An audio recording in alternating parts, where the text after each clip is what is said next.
الرحمن الرحيم وقالوا إن نتبع الهدى معك نتخطف من أرضنا أولم نمكن لهم حرما آمنا يجبى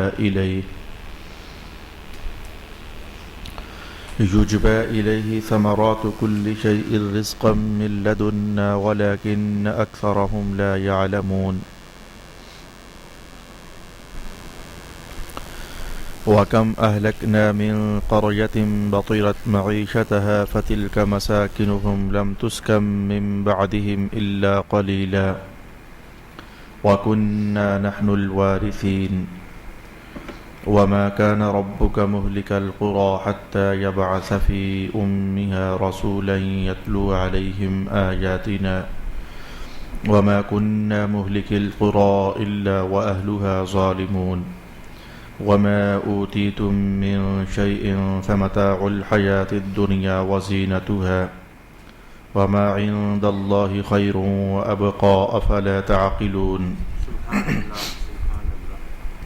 أفمن وعدناه وعدا حسنا فهو لاقيه كمن متعناه متاع الحياة الدنيا ثم هو يوم القيامة من المحضرين ويوم يناديهم فيقول أين شركائي الذين كنتم تزعمون قال الذين حق عليهم القول ربنا هؤلاء الذين أغويناهم كما غوينا تبرأنا إليك ما كانوا إيانا يعبدون وقيل ادعوا شركاءكم فدعوهم فلم يستجيبوا لهم ورأوا العذاب لو أنهم كانوا يهتدون صدق الله مولانا العظيم الصلاة والسلام عليك يا سيدي يا رسول الله الصلاة والسلام عليك يا سيدي يا حبيب الله الصلاة والسلام عليك يا سيدي يا شفيع المذنبين وعلى آلك وأصحابك يا سيدي يا رحمة للعالمين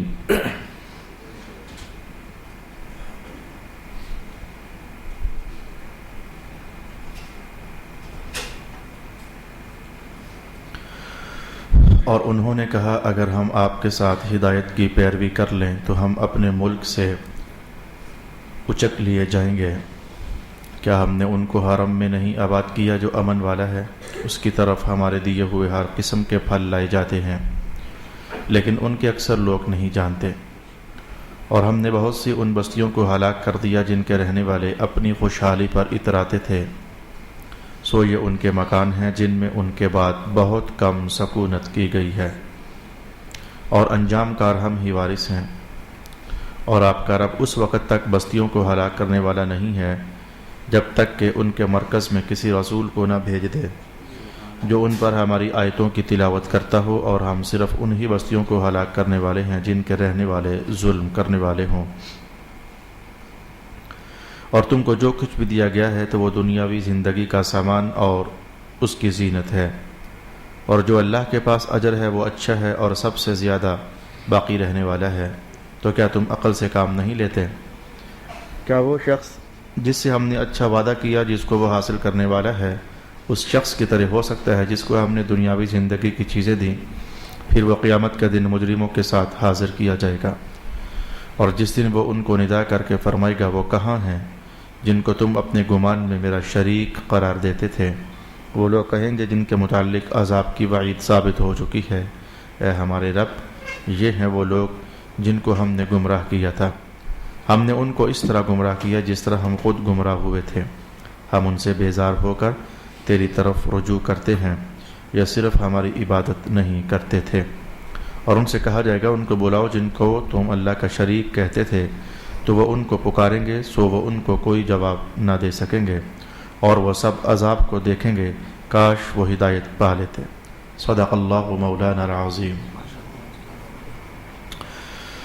اللہ رب العالمین کے فضل سے آج ہم نے سورۃ القصص کی آیہ کریمہ نمبر 57 سے تلاوت کا آغاز کیا ہے۔ اللہ تعالی ہمیں تلاوت کردہ آیات بینات کا فہم اور اس کا نور نصیب فرمائے۔ میں آپ سے گفتگو یہاں سے آغاز کرنا چاہوں گا کہ پہلی آیت میں رب کائنات نے یہ بات ارشاد فرمائی کہ کچھ لوگ، کافروں کا ایک رویہ ہے اصل میں جو پہلی آیت میں اللہ تعالیٰ نے ارشاد فرمایا ہے۔ رسول پاک علیہ الصلوۃ والسلام کی دعوت کے نتیجے میں کافروں کی طرف سے مختلف رویے حضور رحمۃ اللہ علیہ کے سامنے رکھے جاتے تھے۔ دشمنی کا رویہ یہ تو ہم سب مسلمان بڑے پرانے زمانے سے جانتے ہیں۔ ایمان قبول کرنے کے لیے بہت ساری عجیب و غریب شرطیں لگا دینا، کافر ایسا بھی کیا کرتے تھے۔ اپنے خیال میں وہ اس سوچ میں ہوتے تھے جو ہم شرط لگائیں گے نہ ایسا ہو سکے گا اور نہ ہم ایمان قبول کریں گے، اور اگر ایسا ہو گیا تو ہمیں ایک اور فائدہ ہے جو کہ حاصل ہو جائے گا۔ یعنی وہ اس طرح کی باتیں بھی کرتے ہوتے تھے۔ بتائیں ہم ذرا عراق جا رہے ہیں، ہم ذرا شام جا رہے ہیں، ہم ذرا ایران جا رہے ہیں، تو محمد اگر آپ نبی ہیں تو بتائیں کہ اس طرف فلانی جنس کا منڈیوں میں ریٹ کیا ہے، تاکہ ہم یہاں سے وہ سامان لے جائیں اور وہاں جا کر بیچیں۔ تو اگر آپ اچھا ریٹ بتا دیں تو ہم آپ کو نبی تسلیم کر لیتے ہیں۔ خیال میں تو وہ اس کے ہوتے تھے کہ ظاہر ہے کہ ایران کی منڈیوں کا بھاؤ حضور کو کیا معلوم، اور اگر معلوم ہو گیا بتا دیا تو ہم وہ جنس لے لیں گے تو چلو دنیا کا فائدہ ہی صحیح۔ یعنی ایسے معاملات بھی انہوں نے کی ہے۔ ایمان قبول کرنے کے لیے کڑی کڑی شرطیں بھی لگاتے۔ ایسا بھی ہوتا تھا وہ کہتے تھے کہ ہمارے آباء و اجداد جو مر چکے ہیں اگر وہ اٹھیں اور زندہ ہو کر ہمیں کہیں کہ محمد سچے نبی ہیں تو شاید ہم پھر مان لیں۔ اور 8ویں سپارے کی پہلی آیت اسی عنوان پر نازل کی گئی۔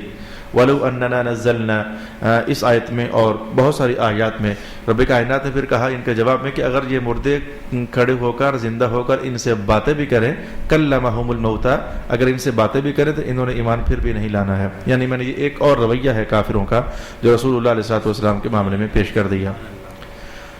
آسمان سے فرشتے اتر آئیں تو وہ آ کر کہیں کہ آپ اللہ کے نبی ہیں، تو یہ شرطیں بھی انہوں نے لگائیں۔ میں بس ایک مختصر سی جھلک آپ کے سامنے رکھ رہا ہوں تاکہ آج کی تلاوت کردہ پہلی آیت کا سمجھنا ہمارے لیے آسان ہو جائے۔ اس آیت میں کیا کہا گیا؟ کہنے لگے، یہ کہنے والا کون تھا؟ حارث بن عثمان بن نوفل بن عبد مناف، یعنی یہ کہنے والا شخص یہ تھا جس نے ایک بات کہی تھی اور اس بات کے نتیجے میں قرآن پاک کی یہ آیت نازل ہوئی تھی۔ حارث کہنے لگا محمد ہم نے آپ کی باتیں سنی ہیں، اچھی لگی ہیں، خوبصورت باتیں ہیں، آپ اہم باتیں کرتے ہیں، تو دل بھی کرتا ہے کہ آپ پر ایمان قبول کر لیا جائے، آپ کو نبی تسلیم کر لیا جائے، دل بھی کرتا ہے، لیکن ایک ماجرا ہے، بہانے، لیکن ایک ماجرا ہے۔ ماجرا یہ ہے کہ اگر ہم نے آپ پر اسلام قبول کر لیا تو عرب کے قبائل ہمارے مخالف ہو جائیں گے، اور جب یہ ہمارے مخالف ہو جائیں گے تو جو ہمارا دیس ہے ہمیں اپنے دیس سے نکال دیں گے۔ اب بتاؤ کہ ہمارا کوئی اور گھر نہیں ہے، ہمارا کوئی اور علاقہ نہیں ہے، اگر انہوں نے ہمیں نکال دیا ہم جائیں گے کہاں؟ بس یہ ایک رکاوٹ پیش آتی ہے، وگرنہ ہم ایمان تو قبول کرنے کے لیے تیار ہیں۔ یعنی کبھی کہا ادھر کا ریٹ بتاؤ، کبھی کہتے ہیں مردہ زندہ ہو کر ہمیں بتائیں کہ آپ واقعی اللہ کے نبی ہیں، کبھی فرشتے آ کر ہمیں گواہی دیں کہ آپ اللہ کے نبی ہیں۔ اور آج یہ جملہ آج میں آپ کو پہلی بار بتا رہا ہوں، یعنی اس سے قبل یہ آیت اور یہ عنوان اور کافروں کی طرف سے یہ شرارت رسول اللہ کے نام ابھی تک اس سے پہلے نہیں آئی ہے، یہ پہلی بار آج کی نشست میں آپ مجھ سے سنیں گے۔ تو کہنے لگے کہ ہم ایمان قبول کرنا چاہتے ہیں، آپ کی باتیں بہت اچھی لگتی ہیں، لیکن ماجرا یہ ہے کہ اگر ہم نے اسلام قبول کر لیا، آپ کو نبی تسلیم کر لیا، یا ہمیں اپنے علاقے سے نکال دیں گے اور پھر ہمارے پاس بچے گا کچھ نہیں، ہم کہاں جائیں گے؟ گھر ہمارے پاس نہیں، پلاٹ ہمارے پاس نہیں، رہائش ہمارے پاس نہیں، جب دیس نکالا دے دیا جائے گا ہم کہاں زندگی بسر کریں گے؟ انہوں نے یہ پروپیگنڈا کر دیا رسول پاک علیہ الصلوۃ والسلام کے دین پاک کو قبول کرنے کے خلاف۔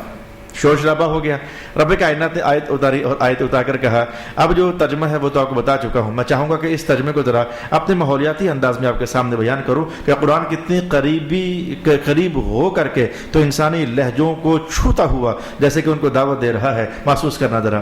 جو میں نے کہا ہے وہ قرآن پاک کے عین مطابق، لیکن ترجمہ نہیں ہے، ترجمہ کم ہے، میں اس میں چند الفاظ اور زیادہ پلس کر کے تو آپ کو بیان کرنا چاہوں گا۔ انہوں نے کہا کہ اگر ہم نے اسلام قبول کر لیا تو پھر ہم نکال دیے جائیں گے اپنے دیش سے، ہم کہاں جائیں گے پھر؟ رب کائنات نے کہا محبوب ذرا ان سے پوچھیں کہ عربستان میں ڈکیتیاں چوریاں ہوتی ہیں کہ نہیں ہوتی؟ ہوتی ہیں جی۔ راہ زنیاں ہوتی ہیں کہ نہیں ہوتی؟ ہوتی ہیں جی۔ سرے راہ چلتے مسافروں کو لوٹ لیا جا رہا ہے کہ نہیں؟ جی لیا جا رہا ہے، لیکن اس کے باوجود یہ بتاؤ حارث یہ بتا، اس کے باوجود یہ جو مکہ شہر ہے کبھی یہاں ڈکیتی ہوئی ہے؟ جی یہاں تو کبھی نہیں ہوئی۔ کبھی یہاں چوری ہوئی ہے؟ جی یہاں تو کبھی نہیں ہوئی۔ جی یہاں کبھی راہزنی ہوئی ہے؟ جی یہاں تو کبھی نہیں ہوئی۔ یعنی مکہ سے باہر راہزنیاں بھی ہوتی ہیں، ڈکیتیاں بھی ہوتی ہیں، قتل و غارت بھی ہوتی ہے، لیکن تم جانتے ہو نا قدیم زمانوں سے اس گھر کو اللہ نے امن والا گھر بنایا ہوا ہے، اس شہر کو اللہ نے امن والا شہر بنایا ہوا ہے۔ اچھا ایک بات تو ان سے یہ پوچھیں، اور دوسرا ذرا محبوب سے پوچھیں یجبا الیہ ثمرات کل شیء، کیا مکہ کی سرزمین میں تمہیں کوئی ایک ذرہ بھی خاک کا ایسا نظر آتا ہے جو کھیتی اگا سکتا ہو؟ یہ سنگریزے ہیں یہ جلی ہوئی مٹیاں ہیں اور یہ ہارڈ زمین ہے، یہ پتھریلی زمین ہے، کوئی ایک ذرہ بھی خاک کا نظر آتا ہے؟ جی نہیں۔ تو مجھے بتاؤ، خاک کا ایک ذرہ اگانے والا اس سرزمین پر ہے نہیں ہے، لیکن دنیا جہان کا ہر پھل تب بھی اور آج بھی آپ سے کہہ رہا ہوں دنیا جہان کا ہر پھل تمہیں کھانے کو میسر ہوتا ہے کہ نہیں؟ مکہ میں تب بھی ایسا ہی ہوتا تھا جیسا آج ہو رہا ہے، یہ تب بھی ایسا ہی ہوتا تھا۔ دنیا جہان کا ہر پھل کھانے کو مل رہا ہے کہ نہیں مل رہا؟ جی مل رہا ہے۔ اب ان باتوں کو سمیٹ لیں۔ رب کائنات نے کہا تم یہ کہتے ہو اگر ہم نے اسلام قبول کر لیا، ہمیں اپنے علاقے سے نکال دیا جائے گا، تو ابھی تک حالانکہ تاریخ یہ بتا رہی ہے تم حالانکہ کافر ہو، تم مسلمان نہیں ہو، باقی سب طرف ڈکیتیاں، چوریاں، لٹیرے پن، قتل و غارت ہو رہی ہے، مکہ میں قتل و غارت نہیں ہو رہی ہے، تو تم ابھی تک کافر ہو، تو امن والے شہر میں رہ کر امن والے ہو۔ بتاؤ، جب کہ تم اب اللہ کے دشمن ہو پھر بھی امن میں ہو، کیونکہ امن والے شہر میں ہو، جب اللہ کے محبوب کا کلمہ پڑھ لو گے پھر اللہ تمہیں یہاں سے کیسے نکالنے دے گا؟ تم کیسے نکلو گے یہاں سے؟ پھر میں جب کہ یہ بات کہہ رہا ہوں آپ کو اچھی لگ رہی ہے، اس کے آگے تو ایک بڑی ڈھونی سی کہانی ہے اور سمجھنے کے لائق کہانی ہے۔ عنوان آپ کو سمجھ آ گیا؟ یعنی اسلام کا ترہ امتیاز ہے، اسلام گھر والوں کو بے گھر نہیں کرتا۔ میں جب کہ یہ جملہ کہہ رہا ہوں مجھے پتہ ہے کہ ان قریب اس جملے پر بہت بڑا سوال ہونے والا ہے۔ اسلام میں داخل ہو رہا ہے، اسلام گھر والوں کو بے گھر نہیں کرتا۔ اسلام قبول کرنے کے بعد تم دیش سے نکال دیے جاؤ، ایسا نہیں ہوتا۔ جب کہ تم کافر تھے تو ابھی تک امن میں ہو، اسلام قبول کرو گے تو زیادہ امن میں ہو جاؤ گے۔ ان کا رد تو ہو گیا، لیکن آپ سب کا حق بنتا ہے کہ ہم اسے سوال کریں اور مجھ سے پوچھیں استاد صاحب پھر یہ بتائیں رسول اللہ علیہ السلام نے مکہ کیوں چھوڑا؟ مکہ میں حضور کا گھر تھا کہ نہیں گھر تھا؟ جناب ابو بکر کا گھر تھا یا نہیں تھا؟ جناب عمر کا گھر تھا کہ نہیں تھا؟ جناب عثمان کا گھر تھا کہ نہیں تھا؟ سب صحابہ جو مکہ والے تھے ان کا گھر وہاں تھا یا نہیں تھا؟ اگر تھا انہوں نے اسلام قبول کیا تھا، انہیں پھر کیوں نکالا جانے لگا؟ انہیں پھر اپنا دیش چھوڑ کر کیوں جانا پڑ گیا؟ انہیں اپنا شہر چھوڑ کر کیوں ایک اور شہر یعنی مدینہ شریف میں جانا پڑ گیا؟ ابھی آپ ہمیں قرآن پاک سے یہ سمجھانا چاہتے ہیں اسلام گھر والوں کو بے گھر نہیں کرتا، لیکن یہاں تو ہوا، اور کتنے سینکڑوں ہی صحابہ گھر والے تھے بے گھر ہو گئے، کاروبار والے تھے کاروبار لیس ہو گئے، ان کی مارکیٹوں والے تھے مارکیٹیں منڈیاں ٹھنڈی پڑ گئیں۔ آپ کہہ رہے ہو اسلام جو ہے یہ حقوق پائمال نہیں ہونے دیتا؟ جی ہاں، آپ نے صحابہ کو مکہ سے مدینہ کی طرف جاتے تو دیکھا ہے، شاید گھر چھوڑتے تو شاید دیکھا ہے، میں کہتا ہوں دکانیں چھوڑتے شاید دیکھا ہے، لیکن توجہ آپ کی ایک مدینہ کے اندر ہونے والے واقعے کی طرف کہیں جا نہیں رہی ہے۔ ذرا دھیان دینا چاہو گے؟ رسول اللہ علیہ السلام کے یہ صحابہ جو مہاجر تھے، جب مدینہ پہنچے تھے، جو وہاں صحابہ تھے جن کو انصار کہا جانے لگا، ان کو انصار کہتے کیوں تھے؟ انہوں نے مکہ سے آنے والوں کی مدد کی تھی۔ مدد کرنے والے کو کہتے ہیں ناصر، انصار، نصر من اللہ وفتح قریب، مدد کرنے والے تھے۔ یہ کیا مدد کی تھی انہوں نے؟ جن کا گھر تھا کہا آدھا گھر تیرا آدھا میرا، جن کے کاروبار تھے مکہ سے آنے والوں آدھا کاروبار تمہارا آدھا ہمارا، 2 دکانیں ہیں، ایک دکان تیری ایک دکان میری، 4 کھیت ہیں، 2 کھیت تیرے 2 کھیت میرے۔ میں نے کہنا چاہا کہ لگا ایسے کہ یہ بے گھر کر دیے گئے، لگا ایسے کاروبار ان سے چھین لیا گیا، لگا ایسے یہ خالی ہاتھ کر دیے گئے۔ رب کائنات نے کہا نہیں، ایمان لانے کے بعد امتحان ضرور ہوتا ہے، امتحان ضرور ہوتا ہے، لیکن اللہ کا نام لیوا خالی دامن ہو جائے یہ نہیں ہو سکتا۔ اللہ کو ایک ماننے والا اس کے ہاتھ خالی رہ جائے یہ نہیں ہو سکتا۔ امتحان آتے ہیں، آزمائشی آتی ہے، ضرور بندے کو تپتی ہوئی بھٹی کے اندر آزما لیا جاتا ہے، لیکن یوں ہو جائے کہ خالی دامن ہو جائے اور 2 نوالے کھانے کو ترس جائے ایسا نہیں ہوگا۔ صحابہ جا رہے ہو، گھر چھوڑ دیا؟ جی اللہ گھر چھوڑ دیا، دکانیں چھوڑ دی، مولا چھوڑ دی، کاروبار چھوڑ دیے۔ اچھا ذرا پہنچو تم مدینہ، دیکھنا جو وہاں تمہارے بھائی ہے نا، ہم نے ان کے دلوں میں صرف بات نہیں ڈالی، فیصلہ بنا دیا ہوا ہے کہ یہاں تم محنت کر کے گھر بنائے تھے، وہاں بغیر محنت کے اللہ تمہیں گھر عطا فرمانے والا ہے، وہاں بغیر محنت کے تمہیں چلتے کاروبار ملنے والے ہیں، وہاں بغیر محنت کے تمہیں زرعی اور زرخیز زمینیں ملنے والی ہیں۔ میرا خیال ہے کہ عنوان پختہ ہو جانا چاہیے، عنوان پختہ ہو جانا چاہیے۔ سعدی کا کلام کتنا اچھا لگ رہا ہے اس موقع پر۔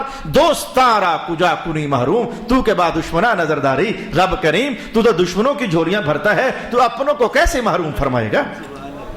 تو کافروں کو نوازنے والا ہے، حضور رحمت عالم کے ایمان والے دیوانوں کو کیسے محروم فرمائے گا؟ ارشاد گرامی ہوا یجبا الیہ ثمرات کل شیء رزقا من لدنا ولکن اکثرهم لا يعلمون۔ اب میں کہتا ہوں کہ جب صحابہ مکہ سے چلے تھے ان کے وہم و گمان میں بھی نہیں تھا کہ ہم جب مدینہ جائیں گے، ان کے وہم و گمان میں اس وقت تو یہ چل رہا تھا ہمارے گھر گئے رسول اللہ کی خاطر، ہمیں حضور کی غلامی قبول ہے، گھر جاتے ہیں تو چلے جائیں، دماغ میں تو یہ کہانیاں چل رہی تھیں۔ ہمارے کاروبار گئے لیکن حضور کی خاطر جا رہے ہیں، جاتے ہیں تو چلے جائیں، ان کے گمان میں تو یہ کہانیاں چل رہی تھیں، ہمیں کاروبار چھوڑنے پڑ رہے ہیں، ہمیں رشتہ دار چھوڑنے پڑ رہے ہیں، ہمیں زمینیں چھوڑنی پڑ رہی ہیں، ان کے ذہنوں میں تو یہ کہانیاں چل رہی تھیں۔ یہ تو تصور میں بھی نہیں تھا کہ جب وہاں جائیں گے زمینیں بھی ملیں گی، گھر بھی ملیں گے، بلکہ بعض صحابہ نے یہاں تک کہہ دیا تھا میری 2 بیویاں ہیں، ایک کو طلاق دیتا ہوں، ایک تو لے لے، ایک میں لے لیتا ہوں۔ ایسا جملہ میں نے جو کہنا چاہا تصور میں بھی نہیں تھا کہ آگے جائیں گے تو یہ مبارکبادیاں ہوں گی، بنے بنائے گھر ملیں گے، بنے بنائے کاروبار ملیں گے۔ رب کائنات نے قرآن حکیم میں کہا یہی تو میں کہتا ہوں، جب میں دینے پر آتا ہوں نا تو وہ بھی دے دیتا ہوں جو تم سوچ بھی نہیں سکتے ہو، جو تمہارے تصور میں بھی نہیں ہو سکتا ہے، ہم تو وہ بھی نواز دیتے ہیں۔ صلی اللہ علیہ حبیبہ محمد وعلی آلہ واصحابہ اجمعین۔ تو سبق تو ہمارا یہی نکلا، جڑ جڑ کر رہنا ہے ہمیں رسول اللہ سے، سبق تو ہمارا یہی نکلا، بچ بچ کر رہنا ہے حضور کی راہوں میں، سبق تو ہمارا یہی نکلا، تعلق جوڑ جوڑ کر رکھنا ہے ہمیں اللہ تعالیٰ سے، سبق تو ہمارا یہی نکلا، دامن پسار پسار رہنا ہے اللہ رب العالمین کے دربار میں۔ انشاءاللہ نہ آج تک کبھی ایسا ہوا ہے اور نہ آئندہ کبھی قیامت تک ایسا ہوگا بندہ ماننے والا ہو رب کا لیکن رب اسے رلتا چھوڑ دے، کبھی ایسا ہو نہیں سکے گا۔ بندہ ماننے والا ہو رب کا اور رب اسے گرا ہوا پڑا رہنے دے، کبھی ایسا ہو نہیں سکتا۔ آزمائشیں اور کہانیاں ہیں، ہر آزمائش کا میٹھا نتیجہ ہوا کرتا ہے، ہر میں کہوں گا کہ کڑے امتحان کا میٹھا نتیجہ ہوا کرتا ہے، یہ تو قرآن حکیم نے کہا ہے اور کئی مرتبہ ارشاد فرمایا ہے۔ آج لاہور ایک ڈاکٹر صاحب کا فون آ گیا، کہنے لگے علامہ صاحب دعا کریں۔ میں نے کہا کیا ہوا؟ کہا میرے آج 3 بچوں کا اکٹھا ہی ایکسیڈنٹ ہو گیا ہے۔ میں نے کہا اللہ تعالیٰ ان کو برکت سے نوازے، ان کو صحت دے، شفا دے۔ ڈاکٹر صاحب مبارک ہو۔ کہنے لگے جی آپ کیا کہہ رہے ہو مبارک ہو؟ میں نے کہا ہاں جی آپ کو مبارک ہو جائے، اللہ نے 3 آزمائشیں بھیجی ہے نا، اللہ کا وعدہ ہے ان 3 آزمائشوں پر صبر کر جانا، اب تو میں 6 خوشیاں عطا فرماؤں گا۔ ساؤنڈ چینج کرنا ہے اس میں۔ اللہ اکبر، اللہ اکبر، اللہ اکبر، لا الہ الا اللہ واللہ اکبر۔ کیا ہوا؟ ابھی تو کچھ ہوا ہی نہیں، تو کیا کر دیے اور نتیجہ بھی آپ کو بیان کر دیا، اور ہم نے اس آیت سے اپنی زندگی کے لیے کیا سبق لینا ہے میں نے آپ کی خدمت میں یہ بھی بیان کر دیا۔ آیت نمبر 2 دلچسپ ہے، دلچسپیوں سے بھری ہوئی ہے، اتنی دلچسپ ہے کہ میرا دل کرتا ہے جلدی سے سناؤں آپ کو، اتنی دلچسپی ہے اس آیت کے اندر۔ رب کائنات نے کہا وَكَمْ أَهْلَكْنَا مِنْ قَرْيَةٍ بَطِرَتْ مَعِيشَتَهَا، کتنی بستیاں ایسی ہیں کہ جو اتراتے ہوتے تھے اپنی نعمتوں پر، ہم نے ان کو ہلاک کر دیا۔ کتنی بستیاں ایسی ہیں اللہ نے جو نعمتیں ان کو دی تھیں تو وہ ان نعمتوں پر اتراتے ہوتے تھے تو اللہ نے ان کو ہلاک کر دیا۔ یہ آیت کیا ہے؟ یہ آیت کیا ہے؟ صلی اللہ علیہ وسلم، یہ آیت کیا ہے؟ کافروں کی طرف سے ایک اور شرارت تھی۔ پہلے انہوں نے کہا ہمیں گھروں سے نکال دیا جائے گا، پھر کہنے لگے کہ محمد آپ کی باتیں ٹھیک ہیں، ہم قبول کرنا چاہتے ہیں، لیکن ایک خطرہ اور بھی ہے کہ اگر ہم نے آپ کا دین قبول کر لیا، آپ کو نبی تسلیم کر لیا، تو آج ہمارے پاس پیسوں کی ریل پیل ہے، جو چہل پہل ہے، نعمتیں ہیں۔ اس دور کی نعمتیں کیا ہوتی تھی؟ کمپیوٹر تو ہوتے نہیں تھے، یہ گھوڑے ہیں، گدے ہیں، اور یہ خچر ہیں، اور یہ اونٹ ہیں، اور یہ جو ہمارے پاس تجارتیں ہیں اور اچھے اچھے مکانات ہیں، تو پھر یہ جو زیورات ہیں، رنگ برنگے ہمارے پاس ہتھیار ہیں، تو پھر خطرہ یہ ہے کہ اگر ہم نے آپ کا اسلام قبول کر لیا تو کہیں یہ ہم سے ختم نہ ہو جائیں، یہ نعمتیں زائل نہ ہو جائیں۔ یہ شک ان کو کیوں پڑا ہوا تھا؟ رسول اللہ علیہ السلام کے متعلق جب نجاشی بادشاہ نے حضور کے صحابہ سے پوچھا تھا، جناب جعفر سے رضی اللہ تعالی عنہ، کہ یہ بتاؤ کہ محمد کو ماننے والے زیادہ غریب لوگ ہیں یا زیادہ مالدار لوگ ہیں؟ تو جناب نے کہا تھا کہ جو محمد صلی اللہ علیہ وآلہ وسلم ہے، ان کے اردا گرد جن لوگوں کا حلقہ بن رہا ہے اور حلقہ بڑھ رہا ہے وہ مالداروں کا نہیں ہے بلکہ غریبوں کا ہے۔ تو یہ جگہ جناب بلال کی حضور رحمۃ اللہ علیہ کے آسے پاسے جناب بلال تھے، جناب صہیب تھے، جناب سلمان فارسی تھے، میں کہتا ہوں کہ جناب سمیہ تھیں، جناب عمار تھے، جناب یاسر تھے، یعنی یہ غریب صحابہ تھے جو کہ رسول پاک علیہ السلام کا اول اسلام قبول کر رہے تھے۔ تو مکہ والے تاجر، مکہ والے مالدار، مکہ والے سردار، مکہ والے رئیس قریش کہتے تھے کہ ہمیں خطرہ یہ ہے کہ جیسے ان لوگوں نے اسلام قبول کیا ہے تو یہ خالی دامن سے ہو گئے ہیں، نعمتیں ان کے پاس نہیں رہی ہیں، حالانکہ وہ تو پہلے بھی نہیں ہوتی تھی، لیکن انہوں نے اس بات کو ایشو بنایا، ان کے پاس نعمتیں زائل ہو گئی ہیں، ختم ہو گئی ہیں۔ ہمیں ڈر یہ ہے، ایک تو یہ ڈر کہ اگر ہم نے اسلام قبول کر لیا یہ عرب والے مل کر ہمیں اپنے دیش سے نکال دیں گے، دوسرا یہ ڈر کہ جیسے ان کے پاس جو آپ کے اردا گرد ابھی ہے ان کے پاس نعمتوں کی فراوانی نہیں ہے نا، اگر ہم نے اسلام قبول کر لیا تو ہمارے پاس سے بھی نعمتوں کی فراوانی ختم ہو جائے گی۔ اب رب کائنات نے جواب یہ دینا تھا کہ نہیں ہوگی، لیکن بات کوئی انداز ہی کوئی اور ہے۔ بات یہ کہنی تھی کہ نعمتیں ختم نہیں ہوں گی، لیکن انداز کوئی اور ہے۔ رب کائنات نے کہا اچھا وہ پیچھے جو تاریخ ہے، یعنی میں الفاظ کہتا ہوں، قرآن پاک کے الفاظ نہیں ہے، وہ نوح والے، وہ ہود والے، وہ شعیب والے، وہ صالح والے، ذرا ان قوموں کو ذرا دیکھو نا کہ ان قوموں میں سے ہم نے بڑا کن لوگوں کو ہلاک کیا تھا۔ اچھا قرآن پاک نے کہا کہ وہ جو جن کے پاس مال تھا، جن کے پاس دولت تھی، جو اتراتے تھے، جو فخر کرتے تھے، جو گھمنڈ کرتے تھے اور اس طرح کی باتیں بولتے تھے، موسیٰ غریب آدمی ہے، عیسیٰ غریب آدمی ہے، نوح غریب آدمی ہے، شعیب غریب آدمی ہے، صالح غریب آدمی ہے، ان کے پاس تو کچھ ہے نہیں ہے۔ تو جو مالدار تھے، نبیوں کے مقابلے میں جو مالدار تھے، اپنی نعمتوں پر اتراتے تھے، فخر کرتے تھے، ہم نے ان سے نعمتیں چھینی تھیں، ہم نے ان کو کنگال کیا تھا، ہم نے ان کی نعمتوں کا زائل کیا تھا۔ رب کائنات کہ جب تاریخ ہماری یہ چلی آ رہی ہے تو تمہیں عقل کی اندھو، قرآن پاک کا بیان یہ افلا تعقلون، تمہاری عقل کام نہیں کرتی ہے کیا؟ افلا تعقلون، تمہاری عقل کام نہیں کرتی ہے کہ جو نبیوں کے ساتھ جڑا ہے ہم نے ان کو نعمتیں دی ہیں، نعمتیں تو ہم ان کی ضائع کرتے ہیں جو نبیوں سے ہٹ جاتا ہوتا ہے، نعمتیں تو ہم ان کی ضائع کرتے ہوتے ہیں جو رسولوں کا دامن کرم چھوڑ دیا کرتا ہے۔ اچھا آپ کے دل میں خیال آنا چاہیے قرآن پاک کو پڑھتے ہوئے آپ کے دل میں خیال آنا چاہیے کہ علامہ صاحب ہم تو کافروں کو تب بھی اور آج بھی دیکھتے ہیں، آپ خود ہمیں بتاتے ہوتے تھے مرکزی منڈیاں ان کی تھیں، تجارتیں ان کی تھیں، کاروان ان کے تھے، مال ان کے پاس تھا، دولت ان کے پاس تھی۔ قارون نہیں مانتا تھا جناب موسیٰ علیہ السلام کو، لیکن اس کے خزانوں کو تالا لگانے کے بعد جو چابیاں اکٹھی ہوتی تھی وہ ڈھیروں ہوتی تھی، اور آج آپ ہمیں کہہ رہے ہیں نعمتیں ان کی زائل ہوتی ہیں جو اللہ اور اس کے رسول سے دامن چھڑاتے ہوتے ہیں، نعمتیں ان کی زائل ہوتی ہیں۔ حالانکہ ہم آج بھی دیکھتے ہیں امریکہ ہم سے مالدار ہے، جاپان ہم سے مالدار ہے، چائنا ہم سے مالدار ہے، ہندوستان ہم سے مالدار ہے، ہم بھی آج بھی دیکھتے ہیں کہ جو کافر ہیں ان کی نعمتیں باقی ہیں، مالدار ہیں، غریب تو مسلمان ہیں۔ یہ آپ کیا ہمیں سبق پڑھا رہے ہیں؟ قرآن پاک نے کہا نہیں، نعمتیں ہم ان کی چھیڑتے ہیں جو اتراتے ہوتے ہیں، نعمتیں ہم ان کی زائل کرتے ہوتے ہیں جو اتراتے ہوتے ہیں، اور جو نبیوں کے مقابلے میں کھڑے ہوتے ہیں نعمتیں ہم ان کی ضائع کرتے ہوتے ہیں۔ یہ بات سمجھنے کے لائق ہوئی۔ میں نے آمدن ویسے آپ کو سمجھ آیا کہ ترجمہ پڑھنا ثواب ضرور ہوتا ہے لیکن تمام مقاصد حاصل نہیں ہوتے ہیں۔ ترجمہ پڑھنے سے ثواب ضرور ہو جاتا ہے لیکن تمام مقاصد حاصل نہیں ہو جاتے ہیں۔ واپس آئیے بات کو سمجھاتا ہوں، مجھے امید ہے کہ بات سمجھ آئے گی۔ آیت نمبر 2 میں رب کائنات نے کہا یہ کافروں کا بیان یہ تھا، کیونکہ ہم نے بات کو سمجھنا ہے اور تسلی سے بات کو سمجھنا ہے۔ کافروں کا بیان یہ تھا کہ اگر ہم نے اسلام قبول کر لیا ہماری نعمتیں ضائع ہو جائیں گی، ہم غریب ہو جائیں گے۔ رب کائنات نے کہا غریب تو ہم ان کو کرتے ہوتے ہیں، نعمتیں تو ہم ضائع ان کی کرتے ہوتے ہیں جو رسولوں سے دامن چھڑا لیتے ہیں، کنگال تو ہم انہیں کرتے ہوتے ہیں جو اپنا ہاتھ مصطفیٰ کریم صلی اللہ علیہ وآلہ وسلم کے دامن ایمان سے کھینچ لیتے ہیں۔ نعمتیں زائل تو ہم ان کی کرتے ہیں۔ میں نے کہا ہم نے دیکھا کافر تب بھی اور آج بھی مالدار تو تھے۔ رب کائنات نے اگلی آیت میں اس بات کا خوبصورت اور نفیس ترین جواب ارشاد فرمایا۔ ایک آیت ہے اس کے بعد اگلی آیت ہے، اس کا خوبصورت ترین اور نفیس ترین جواب ارشاد فرمایا۔ رب کائنات کا دھیان کرنا ذرا، ہم نعمتیں چھین لیں گے، کن کی؟ کافروں کی۔ بولا نہیں چھینی ہوئی، کہا چھینی ہے۔ ہم ان کی نعمتیں چھین لیں گے، بولا نہیں چھینی ہوئی، دی ہوئی ہے، کہا نہیں میں کہہ جو رہا ہوں، رب تعالیٰ میں کہہ جو رہا ہوں نعمتیں ہم ان کی چھینیں گے جو نبیوں سے دور ہوں گے، بولا تو نے تو دی ہوئی ہے۔ کہا اگلا حصہ پڑھ لو قرآن کا، مولا کائنات نے کہا ما اوتیتم من شیء فمتاع الحیات الدنیا وزینتها وما عند اللہ خیر وابقا۔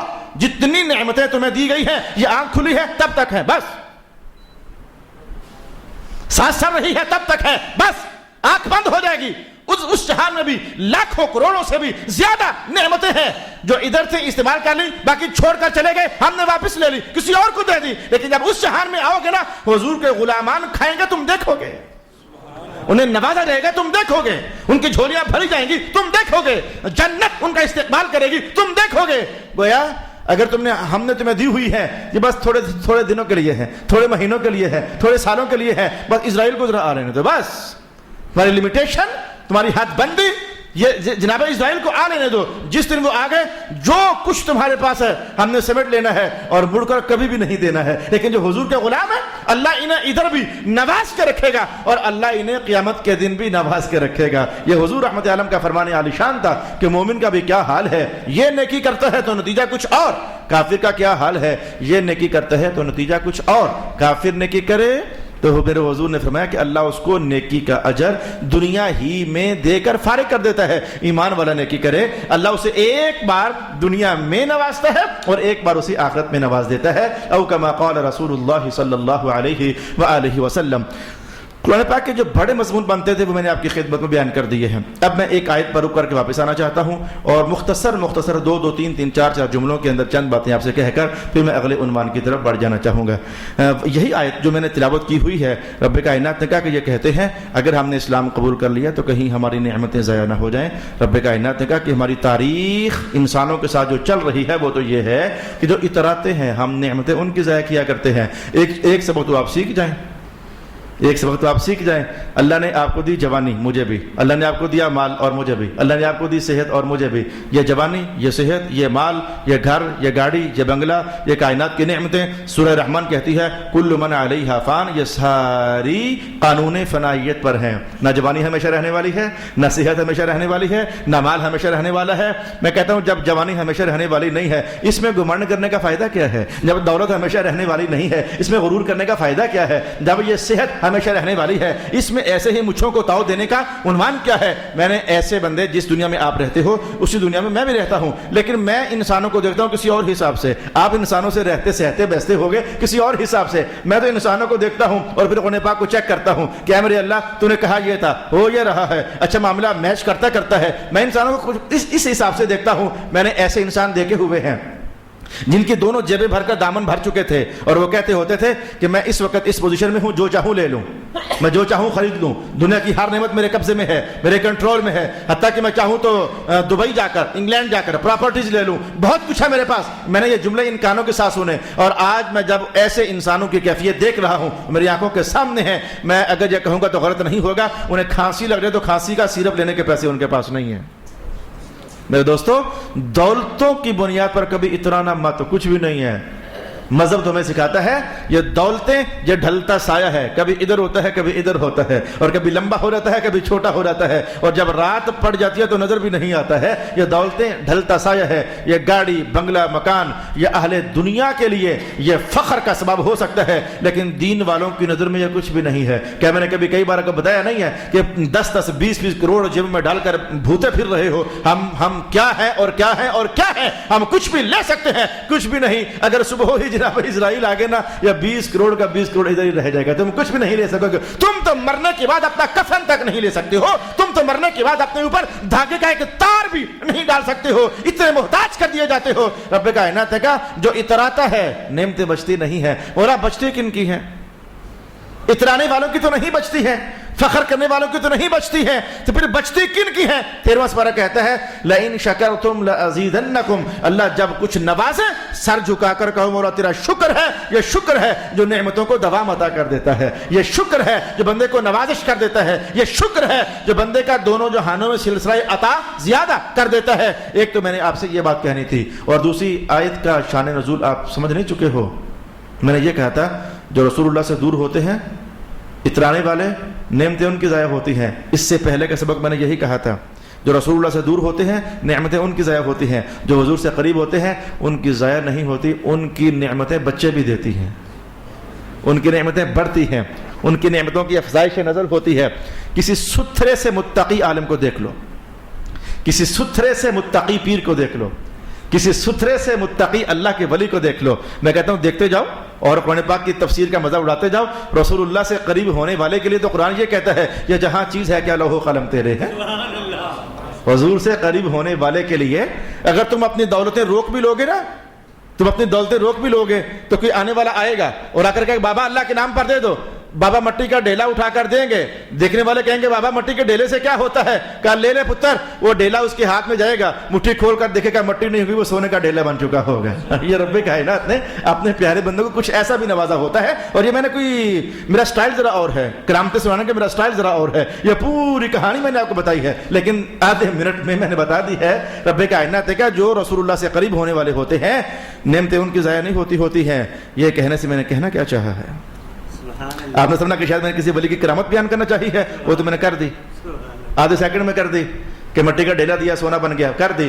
لیکن میرا مدعا کچھ اور ہے. آپ محسوس کر رہے ہو پر تول رہا ہوں، میں آپ کو محسوس ہونا چاہیے پر تول رہا ہوں. رسول اللہ سے قریب کھائیں گے کہاں سے؟ دین پڑھیں گے کھائیں گے کہاں سے؟ ان کے سینے میں سنت آئے گی کھائیں گے کہاں سے؟ یہ تمہارا مغالطہ ہے اور بڑے پرانے زمانے کا مغالطہ ہے. یہ قرآن والے ہیں کھائیں گے کہاں سے؟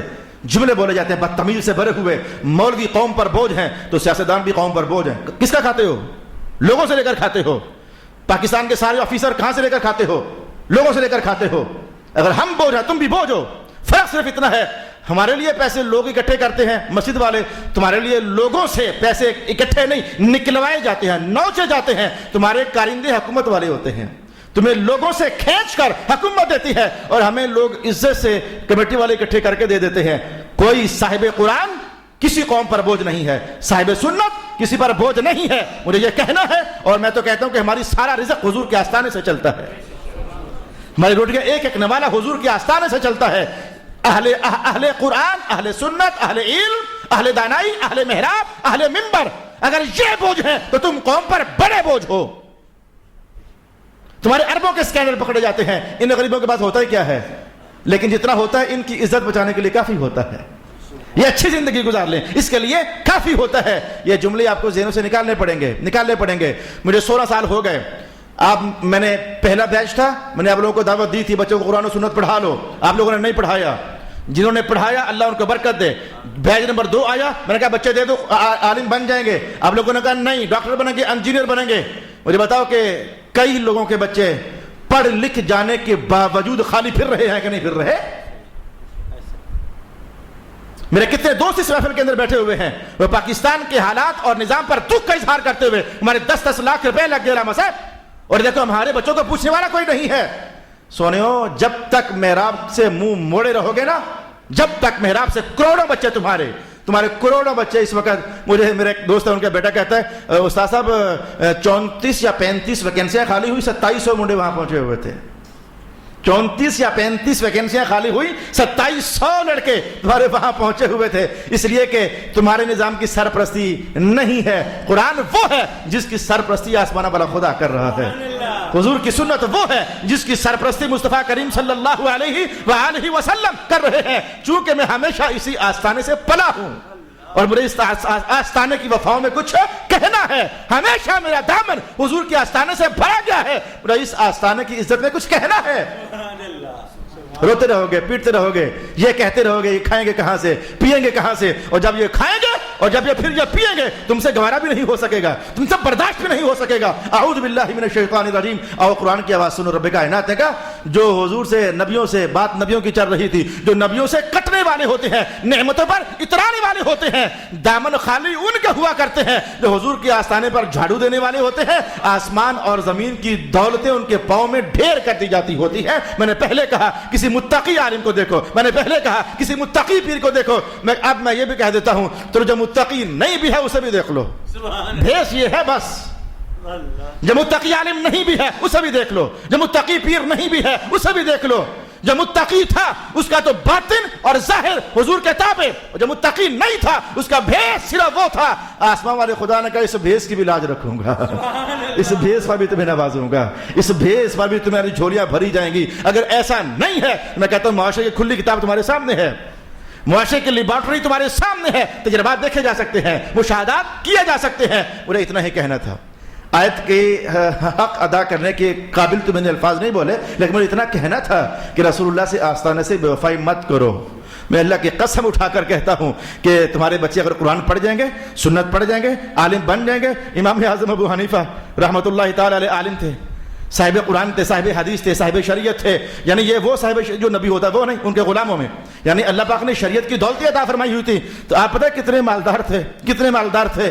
اللہ کے فضل سے آپ لوگوں کو قرضہ دے کر جان بوجھ کر بھول جاتے ہوتے تھے, کہیں اس کی نظر مجھ سے مل نہ جائے, اسے کہیں یاد نہ آ جائے, یہ دینے آ جائے گا. اللہ نے اتنا مال عطا فرمایا ہوتا تھا. حضرت شیخ عبد القادر جیلانی رضی اللہ تعالی عنہ جب مسند حدیث پر بیٹھا کرتے تھے 80,000 روپے تب کے ایک سوٹ پہنا کرتے تھے. 80,000 روپے تو کم ہے, 80,000 درہم, 80,000 درہم کا ایک جوڑا پہنا کرتے تھے تاکہ تمہیں سمجھ آئے. امام اعظم اپنے شاگردوں سے کہا کرتے تھے اپنی آستینیں بڑی رکھا کرو, اپنے پگڑ امامے بڑے بڑے باندھا کرو, کیونکہ اس دور کے سیٹھ پگڑیاں بڑی باندھتے ہوتے تھے. اس دور کے سیٹھ بڑے بڑے اپنی آستینیں رکھا کرتے تھے. امام اعظم کہا کرتے تھے اپنی آستینیں بڑی رکھو, اپنے پگڑ بڑے رکھو, تاکہ اہل دولت کو سمجھ آئے کہ محمد کا ملنگ کبھی غریب نہیں ہوتا ہے. مصطفیٰ کریم کا درویش کبھی غریب نہیں ہوتا ہے. اس کی ضرورت ادھر بنتی ہے, ادھر آسمان سے کوئی پروانہ جاری ہوتا ہے, جیسے تیسے اللہ اس کی ضرورت پوری کر دیا کرتا ہے. صلی اللہ علیہ حبیبہ محمد وعلی آلہ واصحابہ اجمعین. اور ادھر میں یہ جملہ آپ کے سامنے بول دیتا ہوں, ادھر میں یہ جملہ آپ نے بھی پڑھا, میں نے بھی پڑھا, خبریں آپ بھی سنتے ہو, خبریں میں بھی سنتا ہوں. ڈاکٹر قدیر صاحب نے قربانی نہیں کی, ڈاکٹر قدیر صاحب نے قربانی نہیں کی, جو خبریں چلی قربانی نہیں کی. پاکستان کو ایٹمی پاور بنانے والا, ایٹم بم تیار کرنے والا, قربانی نہیں کی.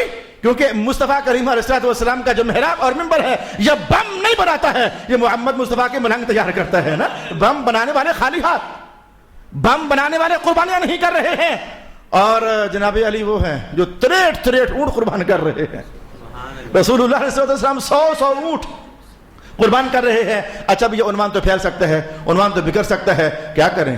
جیسے آپ کو اپنے آقاؤں سے, اہل دنیا مراد, آپ کو اپنے آقاؤں سے, آپ کو اپنے رہنماؤں سے بڑا پیار, نعرے مارتے ہو نا, ہمیں بھی اپنے آقا سے بڑا پیار ہے, ہم بھی ان کا نعرہ ماریں گے اور قرآن کی چھاؤں میں ماریں گے, قرآن کی آیات کی صداقت میں ماریں گے. ہم بھی کہیں گے کہ مصطفیٰ کریم علیہ السلام وہ شخص آیا حضور کے پاس, اسلام قبول کرنا چاہتا ہوں پر غریب ہوں, اسلام قبول کرنا چاہتا ہوں پر غریب ہوں.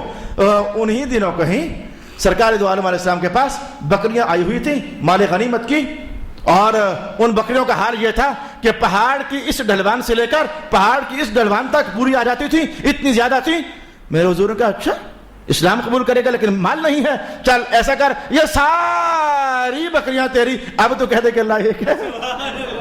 اس نے جب ساری بکریاں لیں, اسلام قبول کیا اور پلٹا بھاگا یہ شور ڈالتے ہوئے, او لوگو محمد کا دین لے لو. یہ اللہ کی پہچان بھی دیتے ہیں, دامن بھی اپنی اداؤں سے بھر دیتے ہیں, یہ غریب نہیں رہنے دیتے ہیں, یہ غریب نہیں رہنے دیتے ہیں. آپ کو بھول گیا ہوگا شاید بات پرانی ہو گئی, بھول گیا ہوگا شاید بات پرانی ہو گئی. مسجد نبوی ڈھیر لگا ہوا دولت کا, 2 لاکھ درہم آئے. بدودین علی نے کہا یا 1 لاکھ, اختلاف ہوا, درہموں کا ڈھیر لگا ہوا ہے. حضور کے چچا محترم آ گئے, جناب عباس, کیا بھتیجا مال چاہیے, کہا لے لیجئے.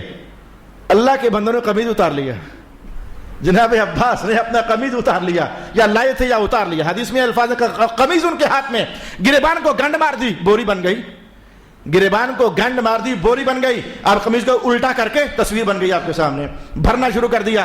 بھر کر جب نکو ڈھک بھر گیا, اٹھانے لگے, اٹھایا نہ گیا. کہنا کہ بھتیجے محمد کسی سے کہو نہ اٹھوا دے, مجھے اس سے آگے نہ بھی جاؤں, میرا عنوان بھر گیا, میرا عنوان سمجھ آ گیا. مصطفیٰ کریم علیہ السلام کا آستانہ وہ آستانہ ہے, تمہارے دامن چھوٹے ہیں, میرے حضور کی عطائیں زیادہ ہیں. میرا عنوان تو ادھر پورا ہو رہا ہے, تمہاری بوریاں سمٹ جائیں گی لیکن میرے حضور کی عطائیں زیادہ ہیں. صلی اللہ علیہ حبیبہ محمد وعلی آلہ واصحابہ اجمعین. اس نے تو غصے سے کہا, لیکن میرا عنوان مزہ آ گیا. اس نے تو غصے سے کہا, کیا غصہ کیا, ان گولڈ ارشیو والوں کو دیکھو, انہیں پتہ ہی نہیں ہے ہماری دولت کہاں کہاں ہے. اس نے تو غصے سے کہا, جس نے بھی کہا اس نے تو غصے سے کہا, لیکن میں نے کہا قرآن نے تو یہی کہا تھا کہ یہ تو کچھ بھی نہیں ہے, یعنی اتنی زیادہ دولت اللہ کے سامنے پھر بھی کچھ نہیں ہے. میں تو قرآن یہ کہتا ہے کہ آسمان نچوڑ کر جھولی میں ڈال دیا جائے گا. آپ کہتے ہو کہاں لکھا ہوا, زمین کھنگال کر جھولی میں ڈال دی جائے گی. کہاں لکھا ہوا ہے, قرآن پاک میں لکھا ہوا ہے وَلَوْ أَنَّ أَهْلَ الْقُرَىٰ آمَنُوا وَاتَّقَوْا لَفَتَحْنَا عَلَيْهِمْ بَرَكَاتٍ مِّنَ السَّمَاءِ وَالْأَرْضِ.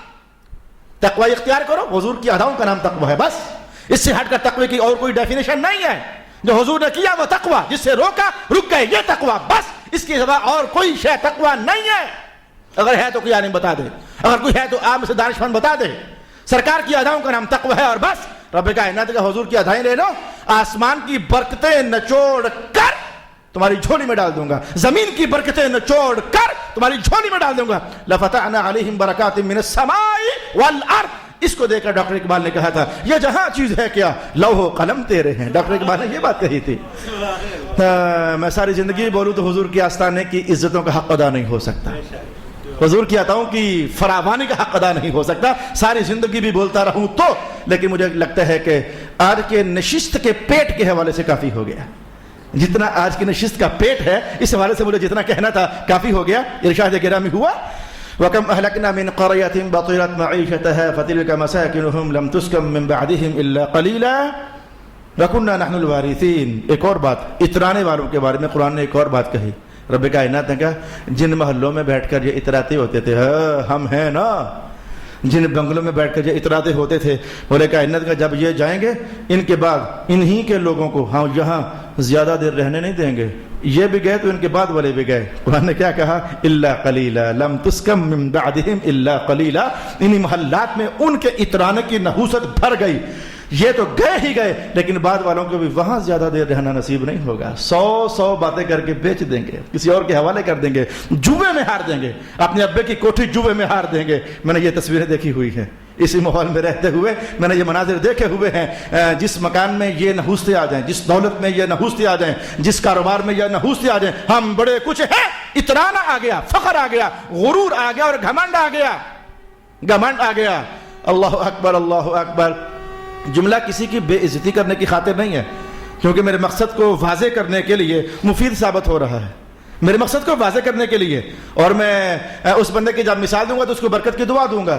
گجر خان کے نام آور وکیلوں میں سے ایک وکیل میرا دوست ہے, اللہ اس کو برکت سے نوازے, مذہب سے پیار کرنے والا ہے, رسول اللہ کی باتوں کے سامنے سر جھکانے والا ہے, بڑی خوبیاں اللہ نے دی ہیں. لیکن ایک بار ملنے گیا اس کی بار میں, تو اس کا وہ ٹین کی چھت کا بنا ہوا چھپڑا دے کر میں نے کہا یار آپ اتنی بڑی شخصیت اور یہ چھپڑا. کہنے کے لما صاحب کیا کریں. میں نے جملہ اس وقت بول دیا, میں نے کہا دیکھو یہ دنیا والوں نے تمہیں تمہاری عزت کی ہے, یہ دنیا والوں نے تمہاری عزت کی ہے, تمہیں گرمی کے موسم میں تپنا پڑ رہا ہے, پگھلنا پڑ رہا ہے, لیکن کبھی جا کر دیکھو حضور کا محراب ہمیشہ ٹھنڈا نظر آئے گا, حضور کا منبر ہمیشہ ٹھنڈا نظر آئے گا. وہاں یوں تپش نہیں ہے, وہاں یوں نہیں ہے کہ جیسے اللہ اکبر باقی سب صف میں پیچھے پیچھے پیچھے پیچھے پیچھے پیچھے ہوں گے, لیکن حضور نے کہا نہیں, جو امام وہ اکیلا کھڑا ہوگا, امام اکیلا کھڑا ہوگا, نہ اسے کوئی دائیں ہوگا نہ اس کے کوئی بائیں ہوگا. اسے اچھی سی ہوا لگنی چاہیے. میں یہ معنی حاصل کرنے میں کیا قباحت کیا ہے, یہ معنی لینے میں قباحت کیا ہے. صلی اللہ علی حبیبہ محمد وعلی آلہ واصحابہ اجمعین. وما كان ربك مهلك القرى حتى يبعث في امها رسولا يتلو عليهم آياتنا وما كنا مهلك القرى الا واهلها ظالمون. یہ آیت ایک لمبے عنوان کا تقاضا کرتی ہے, اس میں فی الحال خاموش ہونا چاہ رہا ہوں. ایک لمبے عنوان کا تقاضا, بس اگلی آیت میں ایک دلچسپی ہے وہ کہہ کر میں آگے بڑھنے لگا ہوں بس. اور جو ان سے اگلی آیات ہیں وہ وہی پرانا عنوان قرآن پاک کا. قیامت والے دن ہم ان سے کہیں گے اپنے شریکوں کو اکٹھا کر لو, ان کے شریک کہیں گے مولا ہم نے کب کہا تھا ہماری عبادت کریں گے, تو ایسی ہی ہماری عبادت کرتے ہوتے تھے. ان کے بت کہیں گے مولا ہم تو معبود تھے ہی نہیں. یہ عنوان پہلے بھی کئی بار آیا, میں اس پر تو کچھ نہیں کہتا, لیکن رب کائنات نے ایک بات سمجھائی ہے, اس کا لہجہ بڑا میٹھا ہے. جو بات میں اب آپ کے سامنے پڑھنے جا رہا ہوں اور ترجمہ ہی سے عنوان کھل جائے گا, اس کا لہجہ بڑا میٹھا ہے. رب کائنات نے کہا میرے بندو یہ تو بتاؤ مجھے بات تو اچھا. اس آیت میں ایک قول یہ ہے کہ یہ صرف کافروں کے لیے ہے, دوسرا قول یہ ہے کہ مسلمانوں کے لیے ہے, اور جمہور مفسرین کا قول یہ ہے کہ یہ آیت اس کا رخ مسلمانوں کی طرف بھی ہے اور کافروں کی طرف بھی ہے, دونوں کی طرف ہے. آیت کیا ہے؟ رب کائنات نے کہا افمن وعدناه وعدا حسنا فهو لاقيه. یہ جملہ میں نے رک کر کے تو اس کو الگ بولا, فهو لاقيه كمن متعناه متاع الحیات الدنیا ثم هو يوم القیامة من المحضرین. میں نے آیت توڑ کر جہاں جہاں بات بنتی تھی وہاں رک کر میں نے سٹاپ کر کے آیت پڑھی ہے. انہوں نے کائنات نے کہا یہ جو دو بندے ہیں, یہ دو بندے, ایک وہ ہے جس کے ساتھ ہم نے کہا رسول کے بن کر رہنا, ہماری طرف سے تمہارے لیے جنت کا وعدہ ہے, حوروں کا وعدہ ہے, نعمتوں کا وعدہ ہے, فراوانی کا وعدہ ہے, نور کا وعدہ ہے, رحمت کا وعدہ ہے. ہم نے اس سے ڈھیروں سارے وعدے کر لیے. رسول کے بن کر رہنے پر ایک بندہ وہ ہے جس کے ساتھ ہم نے ڈھیروں وعدے کر لیے. قرآن نے کہا فہو لاقیہ, اور وعدے پورے ہوں گے جیسے ہم نے جملہ بولتے, اور وہ وعدے پورے ہوں گے بھی, یہ نہیں کہ نہیں ہوں گے. سر جھکانے والے, روزے رکھنے والے, قرآن پڑھنے والے, درود و سلام پڑھنے والے, استغفار کرنے والے, گناہوں سے رکنے والے, تیرے ساتھ ہم نے ڈھیروں وعدے کر لیے. ایک تو ہے اور ایک تو ہے, عنوان مقابلے کا ہے, اور ایک تو ہے متعناہ متاع الحیات الدنیا, جسے ہم نے نوازا اور صرف دنیا ہی میں نوازا. متاع الحیات الدنیا, جسے ہم نے نوازا اور صرف دنیا ہی میں نوازا. قرآن نے کہا ایک یہ ہے جس کے ساتھ ہمارے سارے وعدہ ہائے حسانہ ہیں اور وہ پورے بھی ہوں گے, اور ایک یہ ہے جس کو ہم نے صرف دنیا میں دامن بھرا ہوا ہے.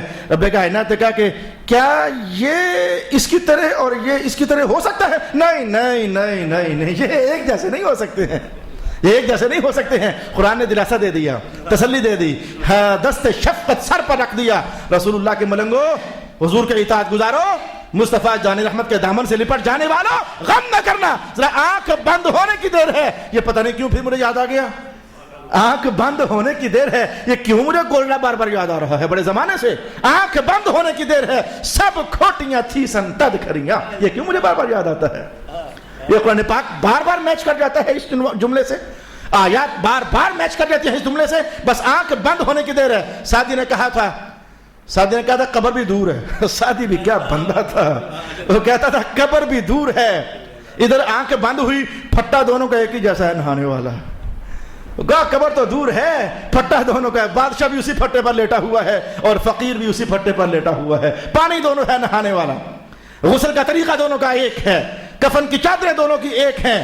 یہ قبر تو بڑی دور کی کہانی ہے، بادشاہیوں کے چراغ ادھر ہی بجھ جانے والے ہیں، یہ تاج وریوں کے چراغ ادھر ہی گل ہو جانے والے ہیں۔ البتہ اگلے جہان جاؤ گے، مٹی ڈال دی جائے گی، وہاں تو ذرا دو جہان ایک نئی شکل اور نئی صورت میں ظاہر ہو جانے والے ہیں، جن کے میرے حضور نے یوں ارشاد فرمایا کہ دوزخ والوں کی قبر میں اللہ تعالیٰ ایک دروازہ کھول دیتا ہے جہاں سے دوزخ کے سیک آتے ہیں۔ میں نے کہا ایک جہان یہ ہے قبر کے اندر، اور اہل جنت کی قبر میں اللہ تعالیٰ جنت کا ایک دروازہ کھول دیتا ہے جہاں سے جنت کی ہوائیں بھی آتی ہیں اور جنت کی خوشبوئیں بھی آتی ہیں۔ اللہ تعالیٰ ہمیں یہ منزل عطا فرمائے، اللہ تعالیٰ ہمیں حضور کے آستانے والی منزل عطا فرمائے، اللہ تعالیٰ ہمیں مدینہ کے روشنیاں رکھنے والی منزل عطا فرمائے، اللہ تعالیٰ قیامت کی صبح ہمیں مصطفیٰ کریم صلی اللہ علیہ وآلہ وسلم کے مبارک قدموں میں جگہ نصیب فرمائے۔ وآخر دعوانا ان الحمد للہ رب العالمین۔